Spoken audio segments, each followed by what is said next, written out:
So welcome everyone who's joining us live, and also those of you who are tuning in to the recording of this webinar. My name is Charlotte Lambert. I'm the current SACNAS president. I'm Haida Simpson and a citizen of the Central Council of the Tlingit and Haida Indian Tribes of Alaska. I'm the DEI officer at Cold Spring Harbor Laboratory in New York, and I will be the SACNAS president through this year, after which I will become outgoing and hand over the reins to Heilani Chiang, who's one of the board members who's joining us on the webinar today. So the purpose of today's webinar is to provide kind of an overview of the process of this year's nominations and elections process. So all of you who are interested in nominations and election, who are thinking about running this year, feel like you have, sort of a good overview of the process. You have a chance to ask questions, and also you understand sort of what the next couple of months in the process will bring in particular. This webinar will be recorded, and it'll be posted on the SACNAS website through the nominations while the nominations window is open. So you'll have a chance to go back and review it if you're joining us live today, or if you're looking at the recording now, you'll be able to review it as many times as necessary as you're putting together your nominations material. The way the webinar is going to work today is we'll take a couple minutes here at the beginning. I'll show some slides just to give you kind of an overview of what the process is. And then all of the wonderful people that you see joining as panelists today, they're all current board members with various levels of time and experience on the board, and you'll be able to hear from each of them individually. And then we'll have a little bit of time at the end for audience-driven questions. So with that, I will share my screen and go through just a couple of slides. It'll be probably about 15 minutes just to provide some of the nuts and bolts overview of the process itself. So SACNAS board service, I think of it really as a way to give back to SACNAS. And the kind of components of board service that make up the bulk of what we do. So we ensure, those of us on the board, we collectively ensure effective governance and strategic planning for the society. We work in partnership very closely with the SACNAS staff to carry out the mission and goals of SACNAS.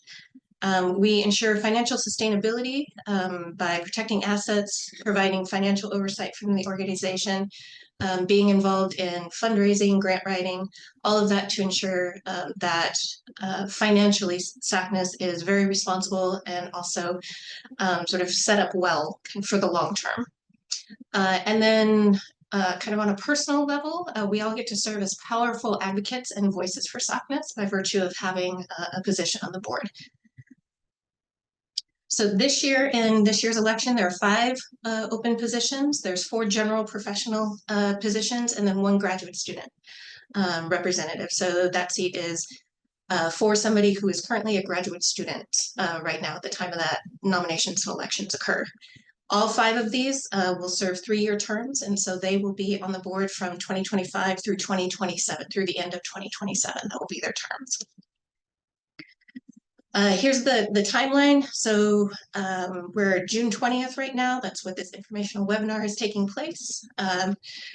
The nomination system is open this week. I don't know, but maybe Marilu will be able to pipe in during the Q&A that emails about the nomination system opening may have gone out earlier this week. Certainly will go out very soon if they haven't. And they will be open through the end of July. And that's the chance where people can upload their nominations packets based on the guidelines that are on the website. In August, the nomination subcommittee will meet to select the slate of candidates that's been recommended to the board for elections. I'll talk a little bit more about the nomination subcommittee in one slide. And then the election system itself is going to be open starting at the NDI STEM conference in October in Phoenix. And it will go through November. So people will have a month, all current members will have a month to vote on the slate of candidates who are running for the board. And then December, the election results will be returned, announced to the membership, and the new board members will be onboarded. The nomination subcommittee, so I mentioned this, the nomination subcommittee is composed of previous board members, elders, founders, people with sort of deep experience serving on the SACNAS board. And their task is to review and discuss the nominations packets that get received this summer. And then based on what is needed on the board in a given year, to recommend a slate of nominees for the actual election to the board. And so the act of nominating yourself isn't a guarantee that you'll be in the election cycle, but it's the first step in order to be able to do that. And the nominations subcommittee, they have a whole list of criteria, all of which is also listed on the website that lists out kind of everything that's needed in a nominations packet, and also sort of the things that the board needs, and therefore what the nominations materials in the nomination packets will be looked at, sort of evaluated on. What are those? So in order to run for the board of directors, these are the things that we're looking for. Current SACNAS membership is a must, and then experience in a number of different areas that mirror the areas that we work on very closely. So STEM diversity and inclusion, so this can be with SACNAS, it could also be sort of with your home institution, with your local community. This can take a lot of different forms. It's often experience with SACNAS, but it can be much broader than that also. Organizational governance. So how do you run an organization in sort of a long-term and sustainable way? And so everything from being in the leadership of your local SACNAS chapter on up to serving on boards of other nonprofits or other scientific societies. That kind of organizational governance is what we're looking for.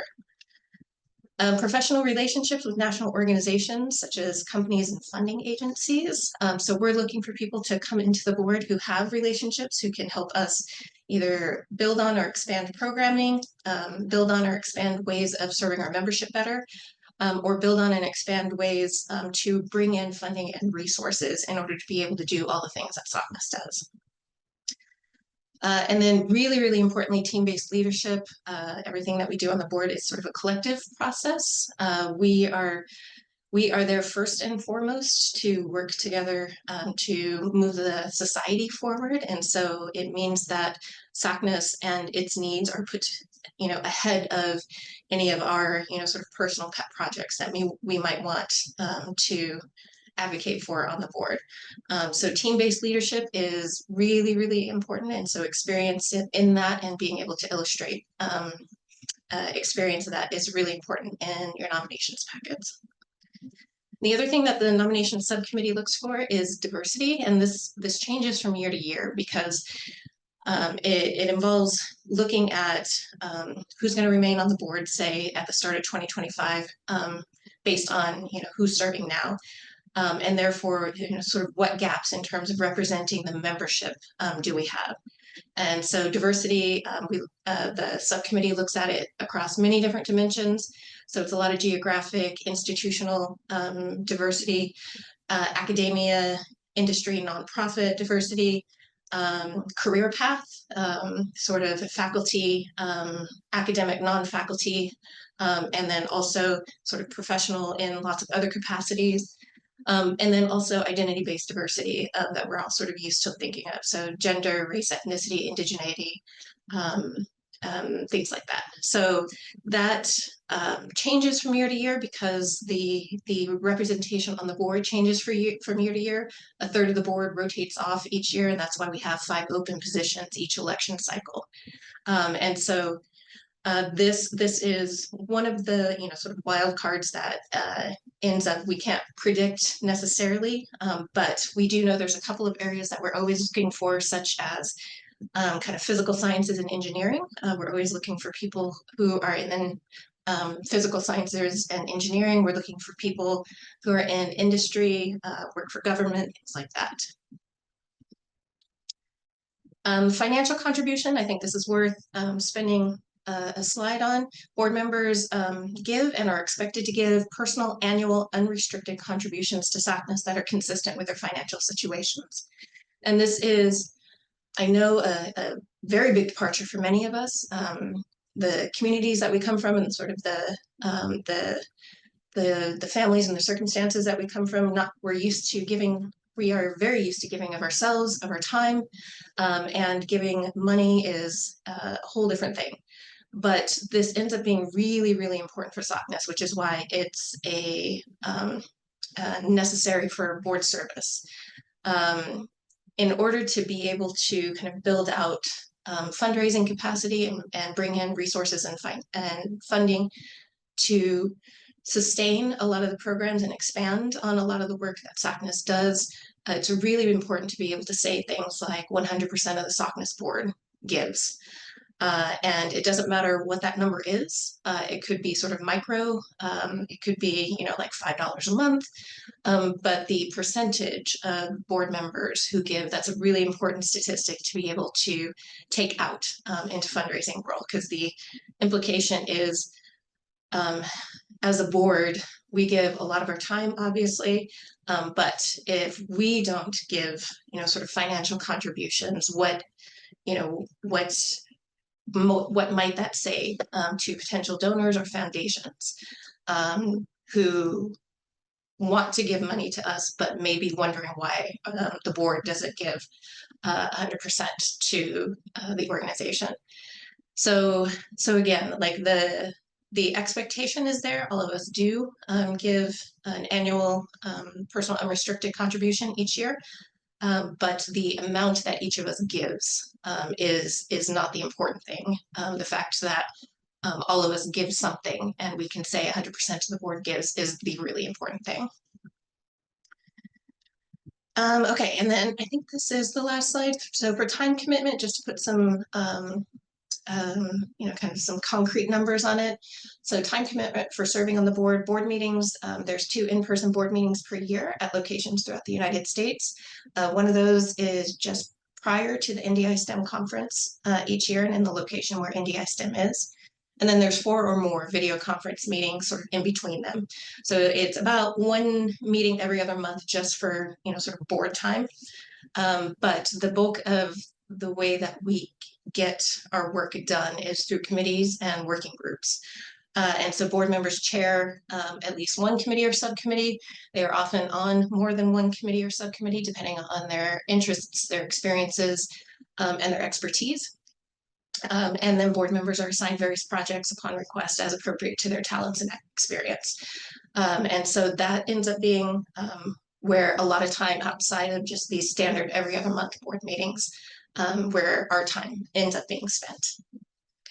I'm losing my voice. All right, so that is the end of kind of the overview slides. SACNAS.org, I think everybody who's on this webinar probably knows the website. You can also email info@sacnas.org. And then once I get out of these slides, you can ask Madilu to share URLs or share when the nomination system will be officially open as part of our discussion.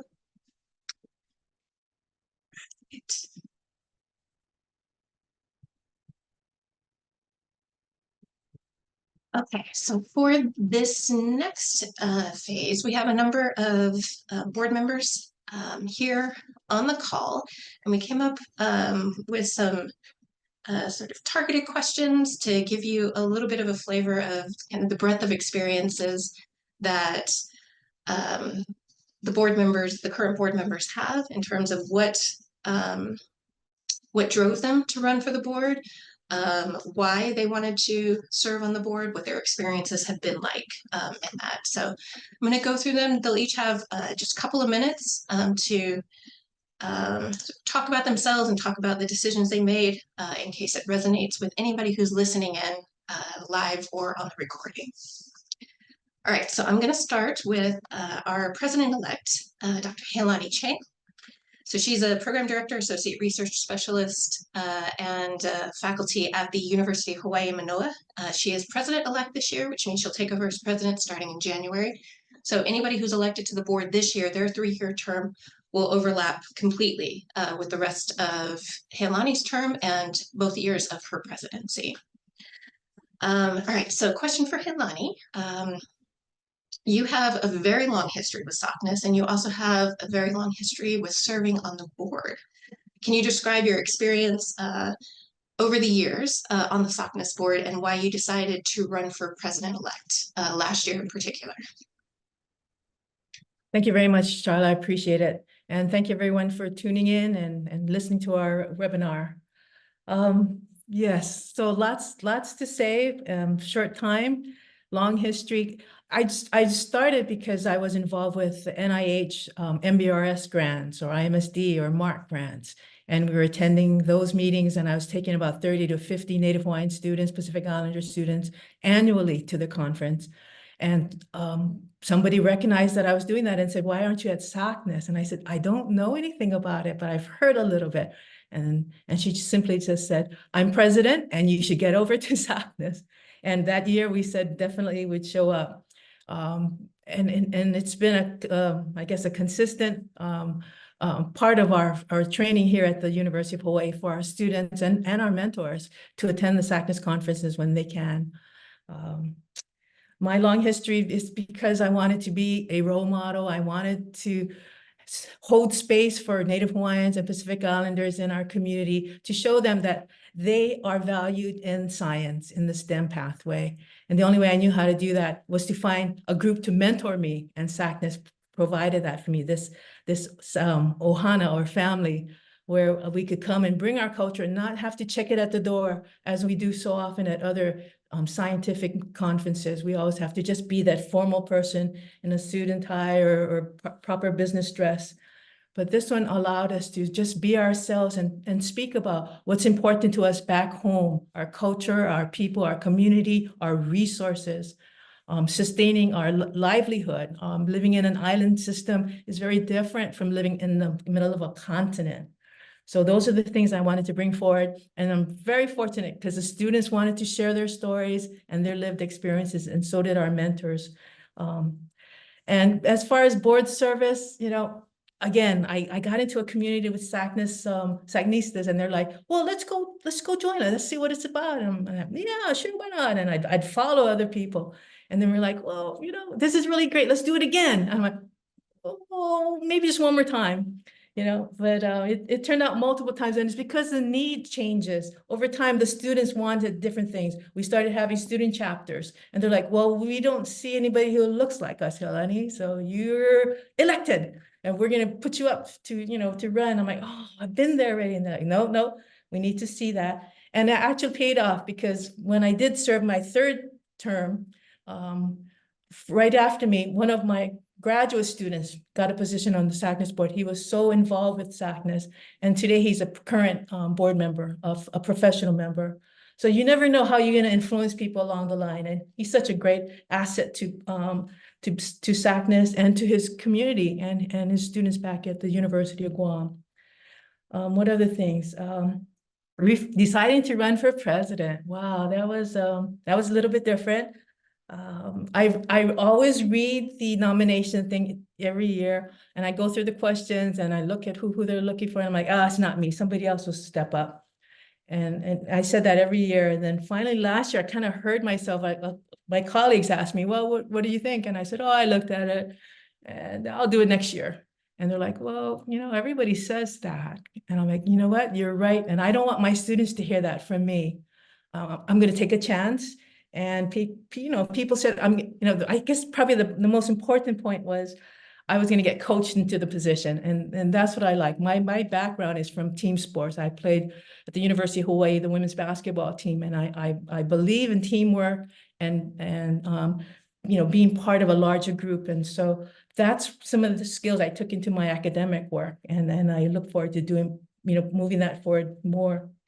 I also wanted to bring the conference back to Hawaii in 2019.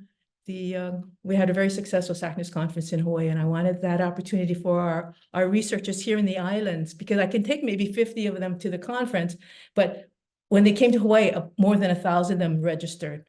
So, and now they're bringing their own students, and I guess I'm running out of time, so I'll just say it's exciting to be a part of the board. I'm learning so much as a professional. My students are learning so much as students.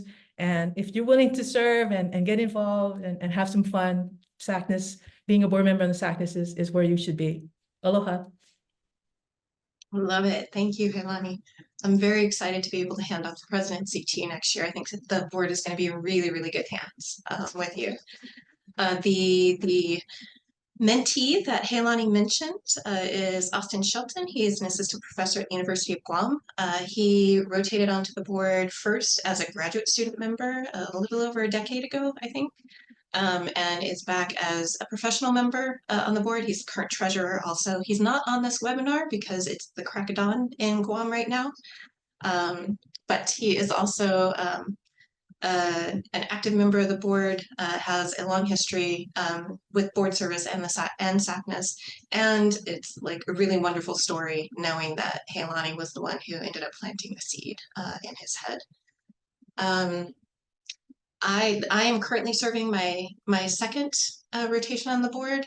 My first rotation was 2012 to 2015. It was right after I finished my postdoc, and similar to Austin, I got sort of sparked and voluntold to run for the board by somebody else who's here on the call with us, Dr. Lee Bitsui. He's the DEI officer at Brandeis University in Boston and is Dene, citizen of the Navajo Nation. So Lee, you have also been on the board a number of times now. Can you share for the people who are tuning in what your experience has been working on the board, why you decided to run, and specifically why you decided to run for the board this most recent time? Sure, I'm happy to. Good afternoon or good evening or good morning. I don't know where everyone is, but yeah, as Charlotte said, I'm a member of the Navajo Nation. My full name is Lemanuel Lee Bitsui. And I really do enjoy serving the SACNAS community in the organization. I'll just start by saying that. I've met so many wonderful people, made so many wonderful connections. And I came into this space as a recruiter, and then eventually found my niche, if you will, through bioethics. And that's how I became more engaged with SACNAS. And the first time I ran for the board, it took some confidence and encouragement from people who said, give it a shot. And what I learned in admissions and when you're guiding students is that, well, people will say, well, I don't know if I'm going to get in. And I always tell them, well, you won't know if you don't apply. And that was the same advice that somebody gave me. Well, you don't know if you're going to win election if you don't run. So I did, thank goodness. But it was also because I was involved with different committees. And then we were all, the three of us, Sharla, Haylani, and I were members of the inaugural cohort for the then Summer Leadership Institute. And so that also allowed for me to really gain more exposure and expand my network. And really, I wanted to pay it forward. And so after that first stint as a board member, I took a step back. However, I was still engaged with the Native American and Indigenous Affairs Committee, and that's something that's very dear to my heart. And I will just take a brief moment to say that in one slide, Charlotte talked about the importance of being able to demonstrate that the entire board is giving in some way, in some financial contribution. Don't let that deter you. Don't think that we're asking for buku dinero. We're just talking about 100% board giving. And that speaks volumes to potential donors and supporters of the organization. And so having committee work and having been engaged in committee work and which led to other opportunities. And then it was actually Charla and Pam Padilla, previous board president, who asked me to consider running again. And after having been away, it was nice to get re-engaged at the board level. So I decided to run again, and lo and behold, I was luckily and fortunately reelected. And so I serve on various committees. I enjoy it. I'm always happy to be an ambassador for SACNAS. And one more note in terms of the STEM emphasis. While we are a STEM-focused organization, I don't come from necessarily a STEM background, but more interdisciplinary. And that really bodes well for me. And that speaks to my knowledge and experience in traditional ecological knowledge and bioethics, and then also the critical ethnography that I'm also engaged in, because we come from storytelling cultures. We really value oral history. So it just really brings everything together for me. And so I encourage you to consider running, even if you don't think that you're particularly focused on STEM in some way. You are. So thank you. Awesome. Thank you so much, Lee.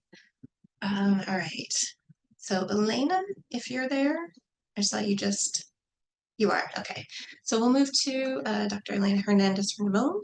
She's the Director of Pre-Medical Programs at the NIH, National Institutes of Health. She's one of our newer board members. She onboarded just this year. So she has about almost 6 months underneath her belt. So Elena, based on your experience so far, what advice might you give someone who's considering running for the board, particularly for the first time, particularly if they work at a federal agency? We know that it's a little bit complicated working at federal agencies and serving on nonprofit boards. Yes, so thank you so much for your interest in this webinar. So I am very new, my first 6 months, and I'm very excited to be here in the board. So from the point of view of the federal employee, I could see different things that were important for me. One is that the beginning was very similar. I wanted to submit my application every year, and I was not sure, right? But then when I realized that I submitted my application, I was selected for the slate. And then I realized people started asking at the NIH, oh, there is a chapter at the NIH. Oh, we can be involved in SACNAS. So it was really nice to see that many people learned about SACNAS just because someone from NIH was running. And I think that's also part of our responsibility to, well, I really have SACNAS with me even when I was not in the board. I have been supported by SACNAS, and I tried to spread the word. So I was very happy to see that having that representation was important, and that people could learn about SACNAS just because they have someone from the NIH in the board. So that was the first thing I noticed, having more visibility and showing to my agency what SACNAS is and what SACNAS is doing to support the students and underrepresented and Hispanics and Native Americans and in general other minorities. So that visibility, I think, is important for me for SACNAS to be that visible in my agency. Something else that I think is important from the federal employee point of view is having the opportunity, and some people here know that because I didn't know that when I joined the board, that you can, as a federal employee, you can make this participation part of your official duties. For me, that was huge. I didn't know that. And another member taught me that. That's great in many aspects. As federal employees, we are going to have some restrictions in terms of the financial support and other things. However, we can also contribute in so many other ways. And one is that if your position is part of your official duties, your agency will support you. And I think that's a huge help and contribution to SACNAS, because they are going to support you, not only for traveling and your expenses for meetings and things like that, but also your time.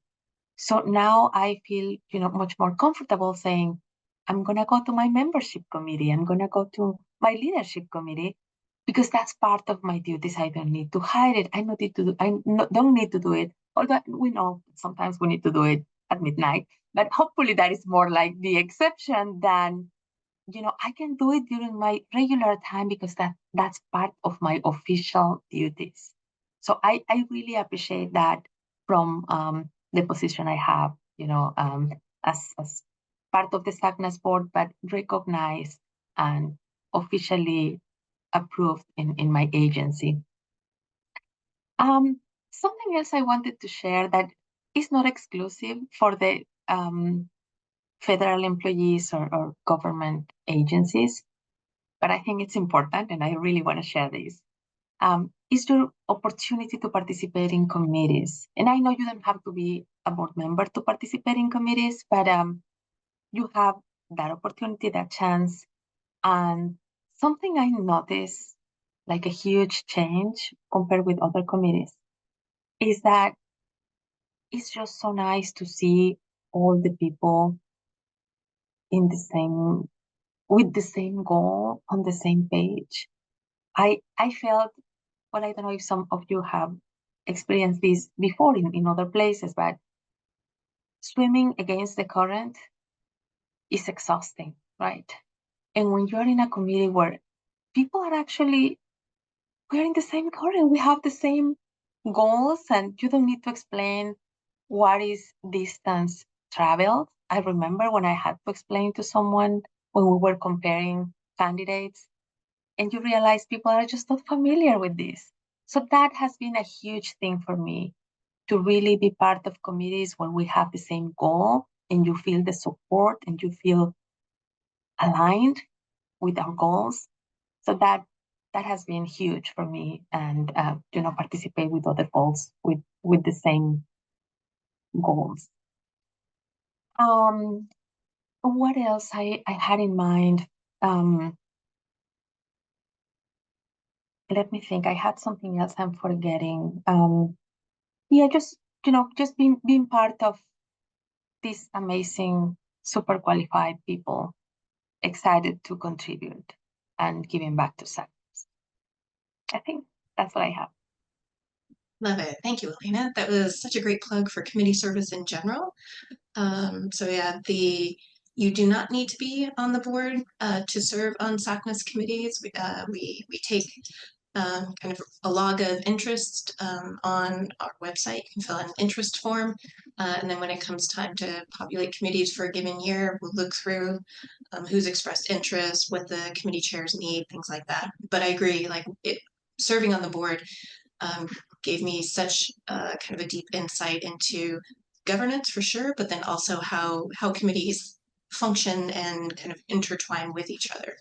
And so, yeah. If you allow me, sorry, I was forgetting something that Yeah. I think is important. Just the exposure to other professionals to learn about SACNAS. So we have learned that we need more professional members. Yeah. And we are growing towards that stage.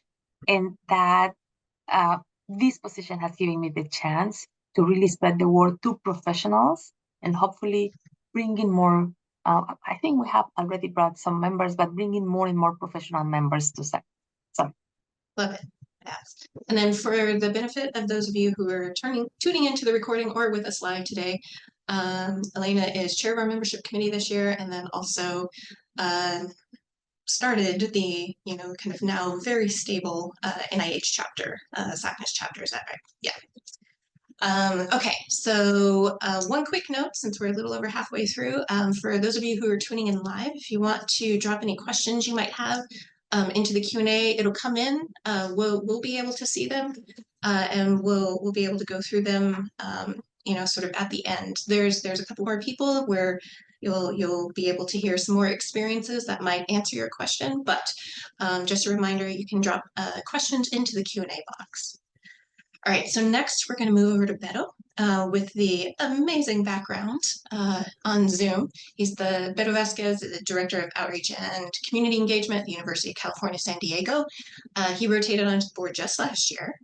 And you might recognize his voice from 2023 NDI STEM. If you went to that conference, he was the voice of the recording during all of the plenary sessions, welcoming people to the stage. So Beto, you have a really I would say, a long history running for the SACNAS board. So I wanted to see if you could take a couple minutes, share that, and what sort of motivated you to run for the SACNAS board, especially this past time. Yeah, thank you, Charla. And greetings to everyone, whatever time zone you may be in. We definitely appreciate you taking the time and allowing us to spend it with you to share a little bit more about what it means to be on this board.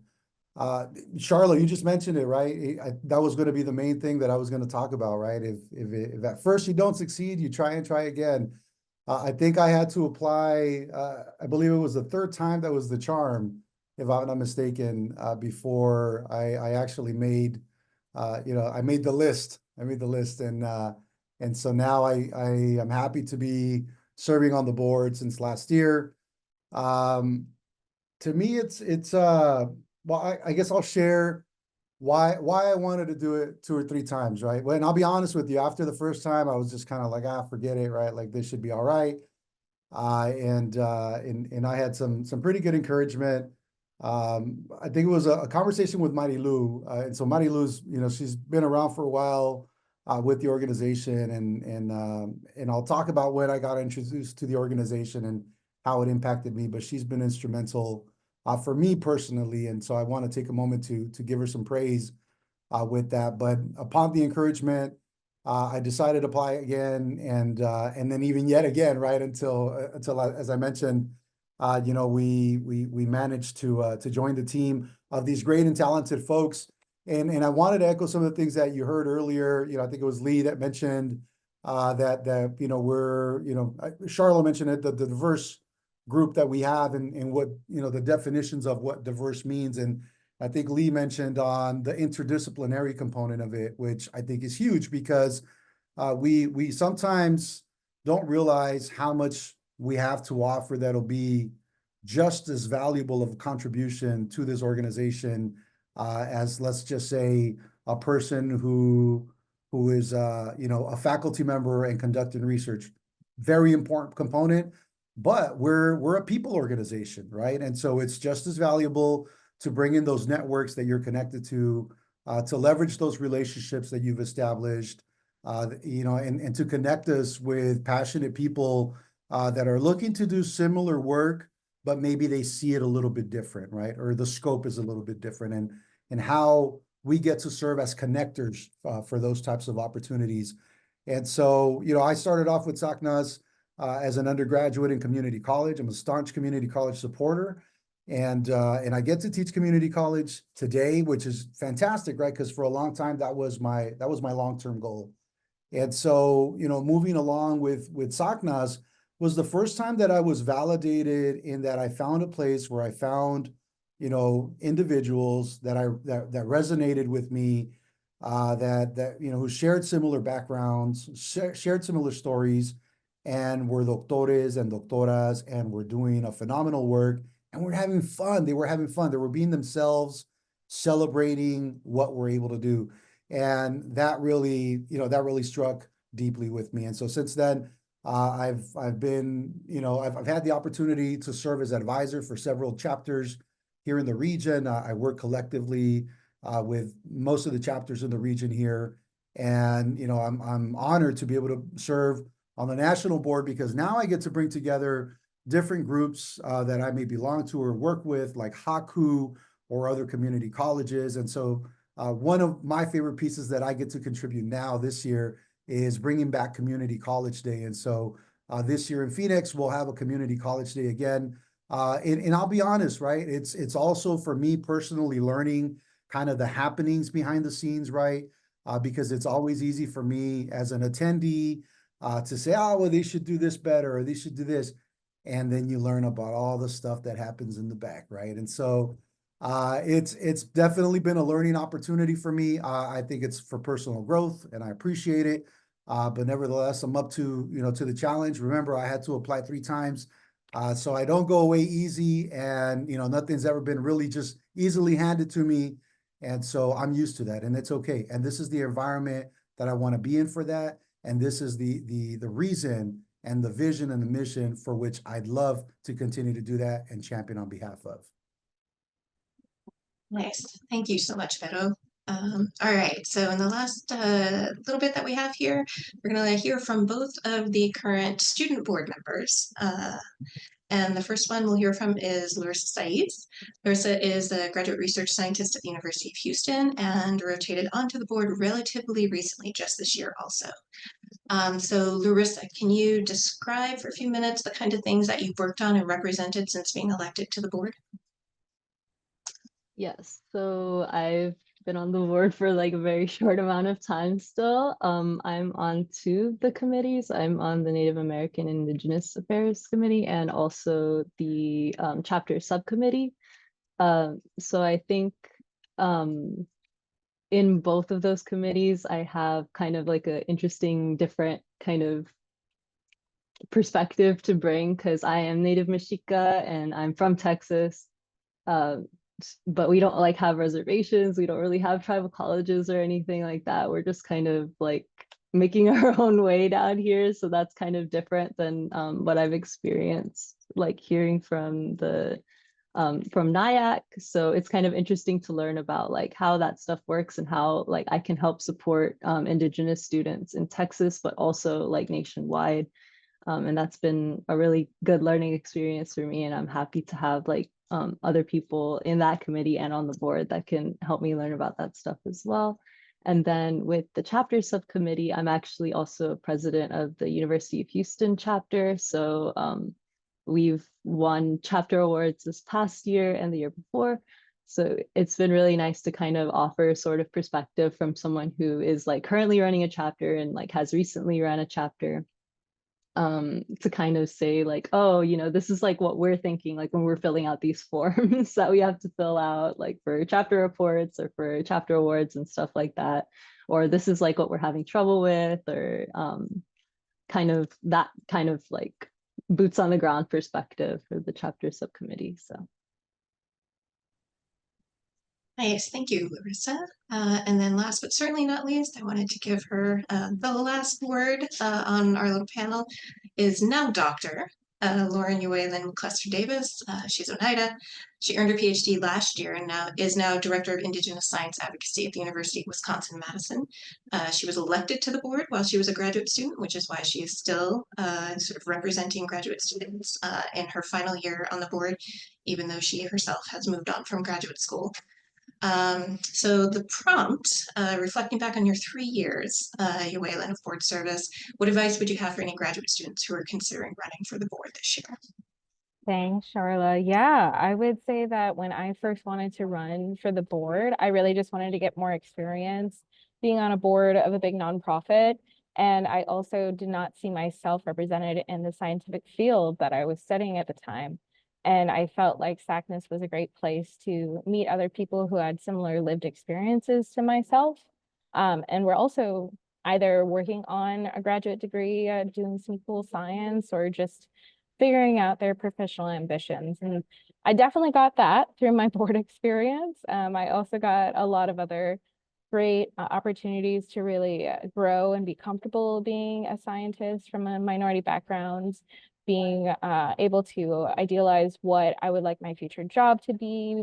And I found all these opportunities through being a board member for the past 3 years. And it was definitely not everything that I expected, but it was a really great exercise in taking in everything that you don't expect and having everything fall into place in the way it should be. So I really learned a lot through my board experience. It really helped me keep that passion through finishing my PhD. I don't think I would have finished my PhD if I had not been on the board for SACNAS, and meet really awesome people who are amazing scientists and well-known within the SACNAS network, but also well-known within their own professional spheres as well. So the best thing that I've been a part of is definitely the Native American and Indigenous Affairs Committee for SACNAS, which really helps ensure there's that Native voice centered in an organization. And I will, continue to serve not as a board member, but as part of that committee after my term as a board member is finished. And now that I am a professional working at the University of Wisconsin-Madison and the Native American Center for Health Professions, it's been really enjoyable to transition out of studying all the time. And I'm very excited to transition out of being a board member, at least for a little bit. But like Haylani, like Charla, like a lot of other people on this call, I probably will have to be back at some point. So I think Haylani put it best that you serve at least 3 times on the board. Is that right? So I highly encourage people to get involved because it is something that once you experience being on the board and contributing and serving this organization, that capacity, it doesn't really leave you, and it only contributes in a positive light to your life. Awesome. Thank you both so much. I'll totally amplify and echo what you just said, Yoelin. So I ran for the board for the first time so it would have been the 2011 election. And my initial board service, I didn't know much about kind of board governance at that point because I was just coming out of my postdoc. But my board service for those 4 years, I served as secretary for 2, informed my day job and vice versa. And so I think that ends up being sort of the best of both worlds, where board service and committee service within SACNAS is a way to get back to this organization that I know I love, we all love so much, because it's given, you know, a lot to me professionally and personally, but it's also a way to learn things and learn ways of, you know, sort of operating and navigating that can inform, you know, what I call my day job, and vice versa. And so in the best world, you know, there's sort of this feeding off of each other and sort of, you know, improving the way that you are able to do, you know, sort of your day-to-day job, also improving the way that you're able to serve SACNAS. And so thinking about that, the fact that board governance, board service, and committee service can also sort of help improve the, you know, the way that you approach and how effective you are in your day-to-day job is another really great reason and benefit, I think, for running for the board. Okay, so it looks like we're about 8 minutes left until we're at the top of the hour. So I wanted to remind everybody, if you have questions, for those of you who are joining us live, feel free to put them in the Q&A. I'll take a couple of minutes and see if Marilu wants to come on and just sort of go through the notes that you were able to put in the chat for us about the email to the members about the nominations committee, and then also where the website is, where people can find more about the nominations process. Sure, thank you, Charla.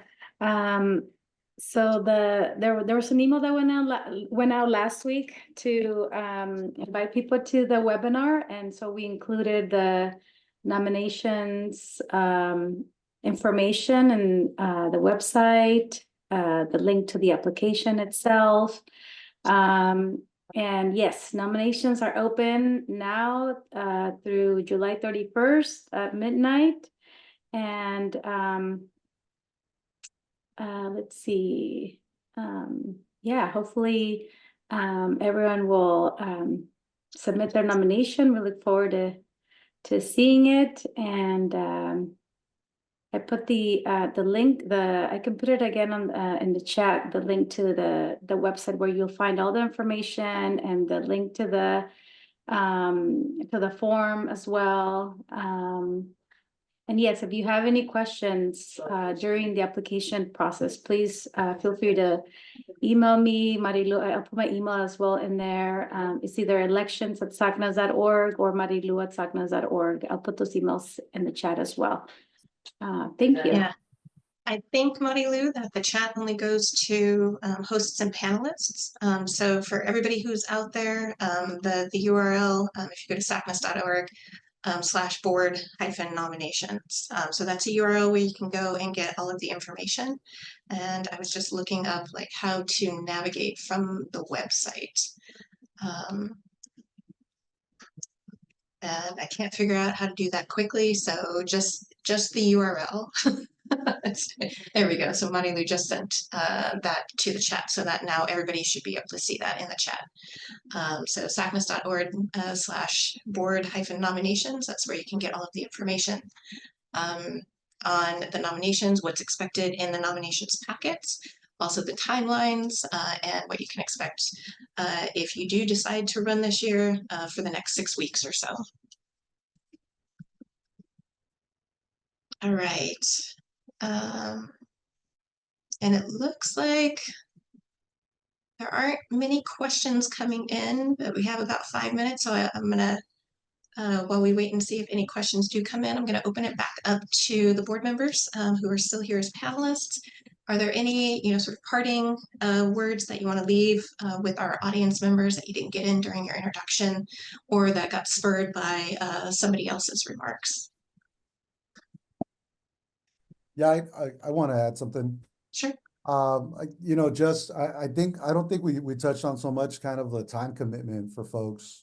So, just curious how people, if people wanted to share, the panelists wanted to share kind of what that looks like for their time commitment. I know for myself, I think it was Elena that mentioned earlier, kind of lining it up with what you do at work. So that way it doesn't seem like something extra is always helpful. But you know what, for me, it's my first year, so I'm not necessarily leading any committees, but I'm participating in committees.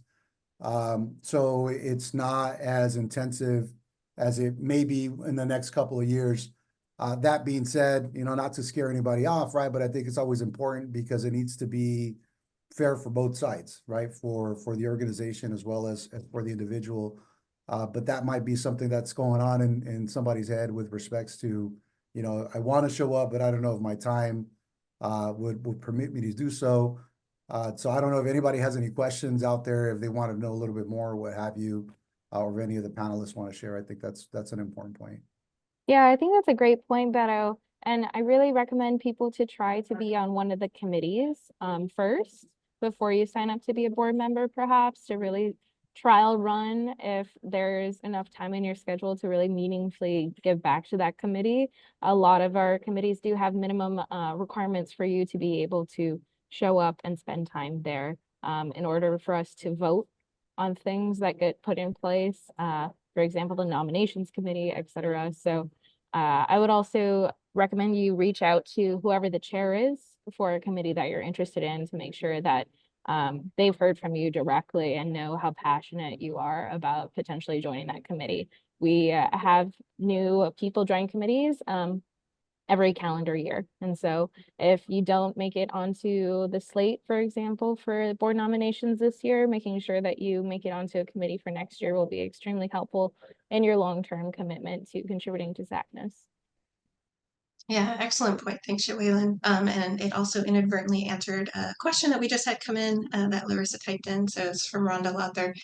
Should someone be applying for the board already be on a committee? And I think the consensus is you don't have to be on a committee. Being on a committee in SACNAS or some other organization, a number of people will apply for the board after having serving in their home scientific society, for example.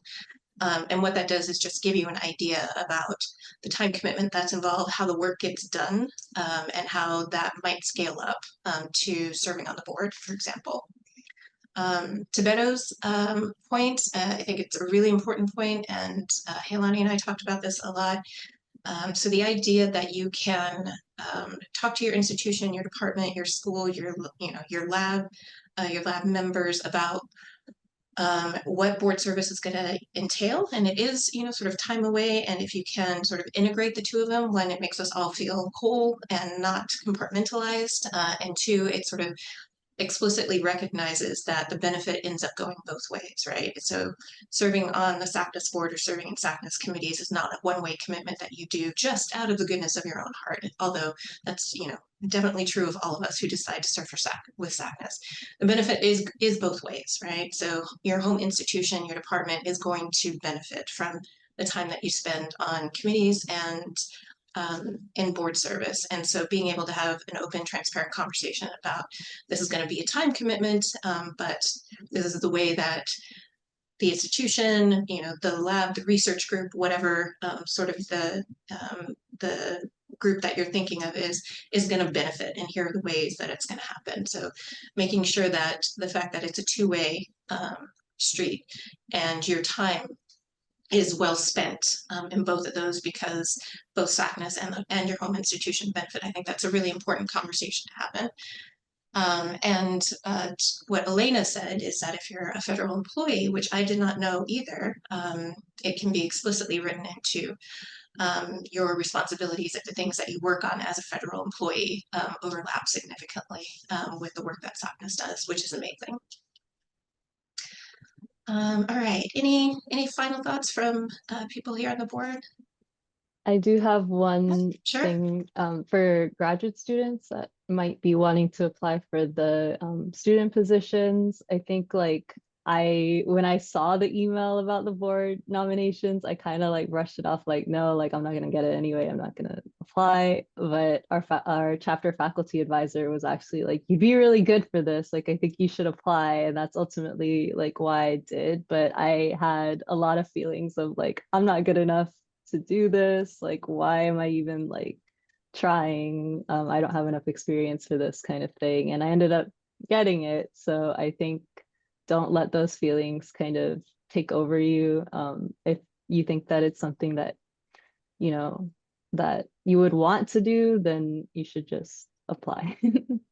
And the last thing I'll add for student members too is the financial strain is not the same, right? Because we know that you are students. And so that's really the only difference in being a student versus a general board member is how much is financially expected of you. So very different.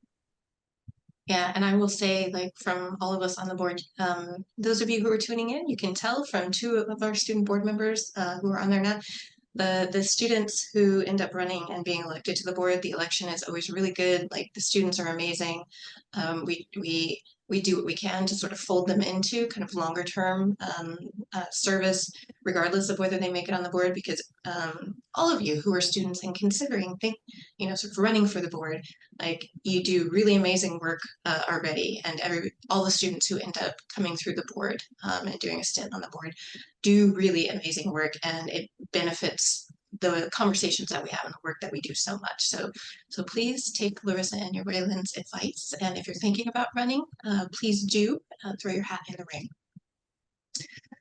Okay, I think we're at time, so I want to thank everybody for joining us. And again, those of you who are tuning into the recording of this, thank you for reviewing this. Hopefully it was helpful for you in thinking about this year's nominations and election cycle. Again, all the information is on the website. The nomination system is open, and you can also find other information like what the current committees are, things like that, that might inform how you put together your nominations packet if you do decide to run this year. You can also always contact info@sacnas.org if you have questions about the process of running, and hopefully we'll see all of your application packets in the nomination system this year. All right. Thanks for joining us, everyone. Have a good night or good morning or afternoon, wherever you happen to be.